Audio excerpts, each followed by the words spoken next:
Hi friends, তোমরা সবাই কেমন আছো? আশা করছি ভালো আছো। আমিও ভালো আছি। তো আমি চান করে চলে এলাম, পুজোটা দিয়ে দেবো। তো দেখো এখানে আমি পুজোটা দিয়ে দিয়েছি। আর এই সাইডটার কিছু জিনিস রাখা হয়েছিল, তার জন্য আমি এই সাইডটা সিংহাসনে টেনে দিয়েছে, তো ওই সাইডে পুলেই দিতে পারিনি, চিপা হয়ে গেছে জায়গাটা আর কি। তো পুজো শেষ করে এসে ভাত খেতে বসলাম। তো দেখো আলু চানার ডাল ডিম দিয়ে একটা সবজি বানানো হয়েছে। তো আমি ভাত খেয়ে নিচ্ছি আর ও রুটি খেয়ে নিচ্ছে। খাওয়া দাওয়া শেষ করে আমি হাত পা ধুয়ে আসলাম, মানে রেডি হবো আর কি। তো দেখো আমি একটু ক্রিম মেখে নিলাম। তো আমি রেডি হয়ে গেলাম। তো বিদ্যারানী আমি এখন যাবো আর কি। তো দেখো আমি একটু ফটো তুলে নিলাম যাওয়ার আগে। আর যাওয়ার সময় যে লম্বা একটা সাপ, আমরা তো দেখতেই পাইনি, পুরো সামনে চলে গিয়েছিলাম। তো বাইক আবার পিছন দিকে টানলো, দেখো কত লম্বা সাপ, দেখে পুরো ভয় পেয়ে গিয়েছিলাম। তারপর দেখো চলে গেলাম আর কি, পেয়ে গেলাম বাপের বাড়ি। তো ও নামতেই চাইছিল না বাইক থেকে, অনেক জোর করে নামালাম। তো ভাই কোথার থেকে দেখো দৌড় মারে এসেছে বৃষ্টির মধ্যে ভিজে ভিজে। আমি বাপের বাড়িতে গেলে বৃষ্টি হয় কেন জানি না। তারপর এটা দেখো আমাদের বাড়ির আম গাছ, আর এই আমটা খাওয়ার মতো না, এত টক কি বলবো। তো দুপুরে খাওয়া দাওয়া শেষ করে কাকিমুনি, মা, পুচকি, আমি একটু ঘুরতে বেরোলাম আর কি। তো দেখো মা এখানে একটু হাই করে দিচ্ছে। তো যাবো একটা দাদুর বাড়িতে, 2-3টা বাড়িতে গিয়েছিলাম ঘুরতে। তো এই কাকিমুনির বাড়িতে গিয়েছিলাম। আর এই বোনো দুটোকে কি মিষ্টি লাগছে না, এগুলো হচ্ছে জমক। আর এখানে দেখো ও ভাইটা আছে না, এটা আমার কাকার ছেলে আর কি, পাশের বাড়ির।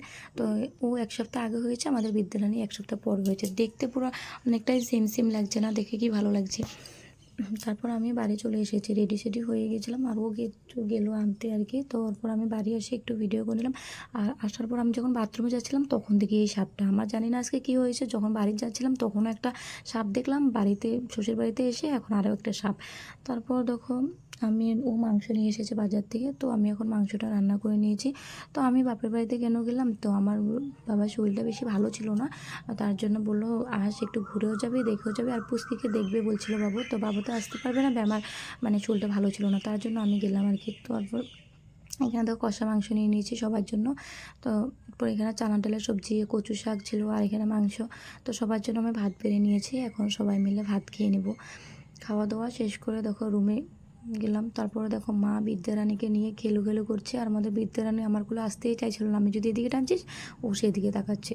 কি বলবো, ও তো ওর ঠাম্মিকে বলে কিছুই লাগে না। দেখো রাত্রে যখন ঘুমাতে গেছি তখন ও 12:30, 12টা, না হলে 1টা, 1:30 প্রায় এরকম টাইমে ঘুমায়। ও ঘুমাতেই চায় না, ও খালি খেলু খেলু করে। দেখো আমি কত কষ্ট করে জোর করে তারপরে ঘুম পাড়িয়েছি ওদিনকার। তো ও দেখো খেলু খেলু করছে। তো আমার ভিডিওটা তোমরা কে কোথা থেকে দেখছো প্লিজ কমেন্ট করে জানাবে। ভালো লাগলো বলবে, খারাপ লাগলেও বলবে। তো আমার ভিডিওটা কেমন হয়েছে, ভালো লাগলে লাইক করে দিও।